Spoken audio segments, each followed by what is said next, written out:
Yes, hey folks, it's Tim, also known as Faceless Fat Loss, keeping it really real for you, with you today. I'm in the process right now of having my third relapse disc herniation. I've had my main severe one back in 2007, and this will be my third relapse. And I wanted to tell you what I'm doing to make progress, because I am making progress. Very happy about it. Very similar to the last two times, which I've done 2 videos on as well in the past. So to back up just a little bit, I always know when this is going to happen because I can feel my lower back getting a little weak. I get a little pinch back there, and then I know I got to be really careful, and if I do anything stupid, which I did something very stupid Monday evening, that I'm going to have a major re-aggravation of the disc herniation from 2007, which was severe. 3 months of total agony, seeing 3 different surgeons, came that close to doing surgery until I took mega doses of systemic enzymes, and then I was finally better about 3.5 months later. That's that story. So, to explain what happened really briefly, last week I knew starting last week I was bending down to hug a small female friend of mine, and I knew my back was a little off, so I was telling her, this is going to be a little silly, but I got to bend down and hug me carefully because my back's funky and weird, and if I leaned in just a little bit too much, I knew I could possibly, quote, throw out my back, so to speak. So I knew I was close back then.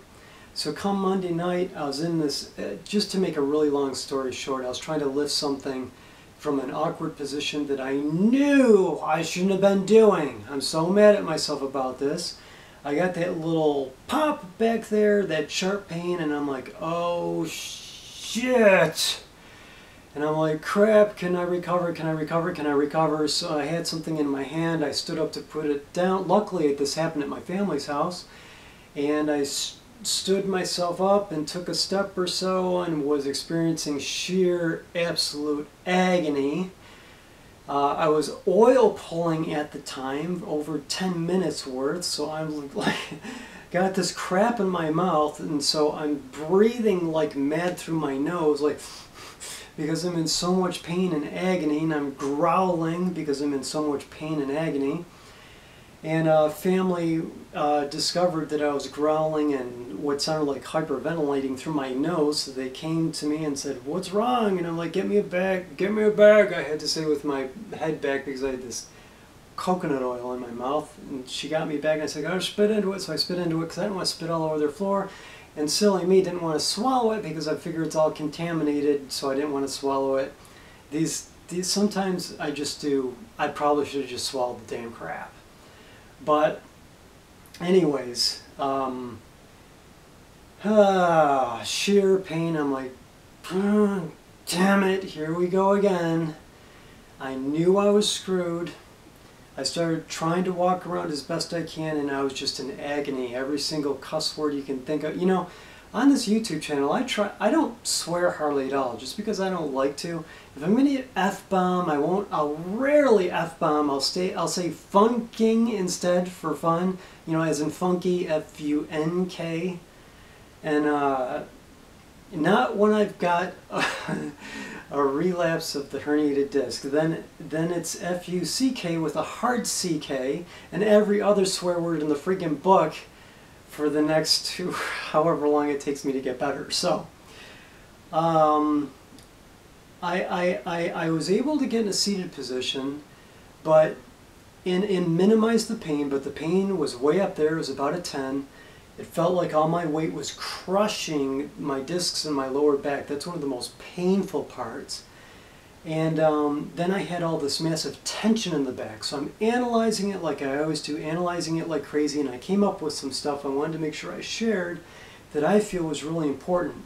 You'll note the last time I did a video like this was after I was better, and I explained how I didn't use vitamin C like I did the previous time I did a video for the first relapse. The first relapse, I megadosed on vitamin C, and I was so amazed at how much better that made me in 4 days, 90% plus better.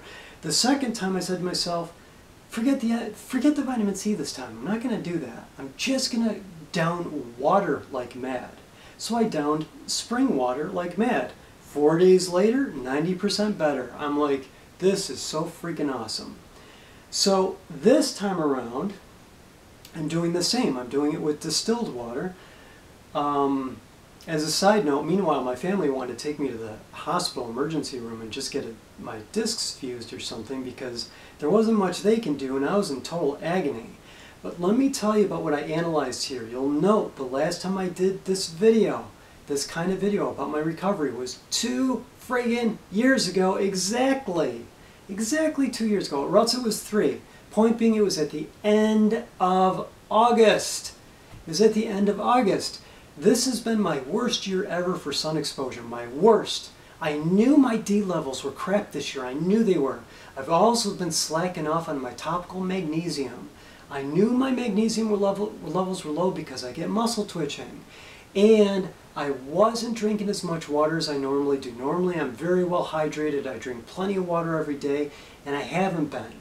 So I get this little tweak in my lower back starting last week. I do this stupid thing on Monday night, throwing me into a full-blown relapse or whatever you want to call it, re-aggravated the whole disc situation, was in total agony Monday night. I remember I was watching the Emmys, and after that I tried to lay down on my family's couch to sleep. Getting horizontal I thought was going to be impossible, but I managed it. It took about solid 25 minutes to do it. And as I was on my bed, I sleep on the floor, by the way. I have for over 10 years, and I've never done a video on that. I've always preferred a hard surface for at least 10 years. It could be as long as 12 years, 12 to 15 years. I've always preferred a hard surface to sleep on. While I was on my back on my family's couch, I was analyzing the situation closely, realizing the magnesium deficiency, the D deficiency, and the dehydration. And I realized also that while I was in pain lying on my back on the couch I really wanted to be on the floor badly, but I knew if I got to the floor, there was no way in hell I was getting up from it. And I was hydrating myself, so I had to urinate a lot. So I had to make sure I stayed on the couch, which I knew wasn't the best place for my back to be. But I was analyzing my pain, and I'm like, you know what? Your lower back is so freaking tense. I realized that my lower back was in tense protective mode of my discs and in spasm mode as well. So I consciously, and it took a while, tried to relax my back and was able to do so. I actually felt my back relaxing as I tried to consciously relax the tension. Then I had this residual discomfort that I knew was residual from simply the tension in my back. Flex your bicep for hours worth at a time. Are you going to be sore? Hell yeah, you're going to be sore.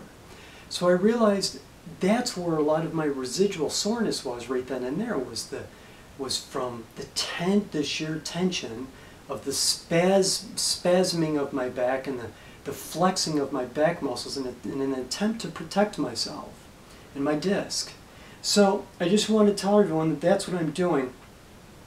As of Tuesday, with the massive hydration and soaking myself in magnesium for 15 minutes, and then taking 5,000 units of vitamin D, I made a solid 50% recovery in 1 day because I could get up and get vertical and then get around with these canes. Now today I can get around without the canes to some extent. I keep them with me anyways. But the recovery is definitely continuing. I'd say I'm at a solid 65% recovery now. I think by the end of the day it's going to be even better. This is just after noon or so on Wednesday. So I just wanted to report in and let everyone know what I was doing. And if you get a flare-up of a disc herniation, or if you get a disc herniation period for the first time, I would seriously consider hydrating the hell out of yourself. And then maybe looking into any benefits that the vitamin D or magnesium may give you, because I am convinced they are helping me recover this time as well. So that's me reporting in, And I'm not going to do my love, health, happiness, and peace because it would require me to take my hands off this and give you guys a peace sign like I usually do, and I'm not going to because I'm afraid to let go of these things. And there's a little tweak right there. Ouch. It's definitely still there, folks, but